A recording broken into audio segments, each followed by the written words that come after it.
Maraibag ningba, mathauna leiba, hotnaba kanba, subanomba kanba, pukchil sengba, maraibag ki damakta, hingbasu ngamba madi, thawai thabasu ngamba, adugumlaba, Meerol makhal Semgatpagi Tangai Fadaba lei haina Rajya Sabha ge MP ningtho Sanajaoba lei sembana phongdorakre.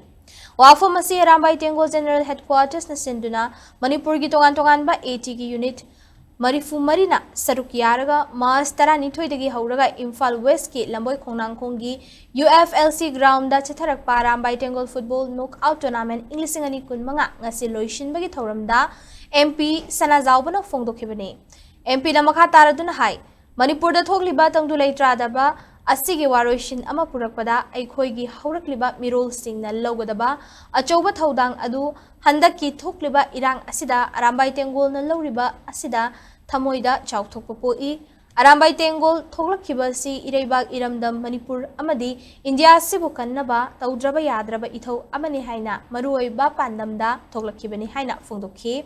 mahakna makhatana hai Karagumba kharana Rambai Tengol sing khulai thadokna micham amagumna lei haina khaliba adu matam ama hektada Rambai Tengol na tholoktuna imaleba ki damak hanagumna lanthengnarakani haina phongdokhi.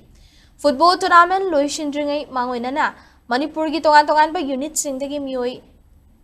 singna makhal mathel thoram paring utuna miyam gi pungning chingsinki ngasi gi final match aduda Rambai Tengol unit 3 Wangjingna Rambai Tengol unit 5 Hairokpo penalty shot out the panjal mari ahumda maiti bapiduna team champion oikre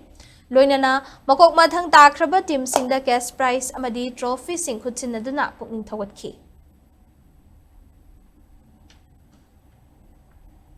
Tengol na ngasi kaidawi ko nong pan mo kudingi lai pum sing da chapnai ko lai pum ithon pangthoi isali cha sing mayama igi pal kai ba ko igi pal nga na ba madi thorom mayama onari hanga ga lai ba ko lagu lam hang mayama madu asanga mana masing tharaga ko gi cha ba wa ta na ba ko ka onari leijelam ba masana sing ngasi maksu ko stage da sana ba gi rumba kumhai tawi basi masi mayam se kana go mana Rambai Tengol ding asi Lai nung basakre, Rambai Tengol ngasi lau kre, Rambai Tengol ding ngasi imai bel sing ki adumba ko I balkai jala badon da changchang gre. Atra sanadra lai de na khangbi ga. Masi mayam se ko ki lan sigine part amana. Ko sanabar karipi ko thamoi sangbapi, hakchang phanbapi, hakchang tik tik lamu le handap changi. Ani subada ko na lai nung basali kari gi damakta. Ko ki ina lai nung haba se yaw dagadi ko iri bang subawagani ko sakam kan muda wabo ogani. Madu masu ko lan si part amana. Ahum subada ko ki hang le labu la hang yam se ko maru marang thadra Saba thapa water mo le sikari gino. Sani nga elektra kan ko kanaga namba to boya gani. Sisul la si pa. Rambai Tengol na ngasi kaidawi ko nong pan mo kuding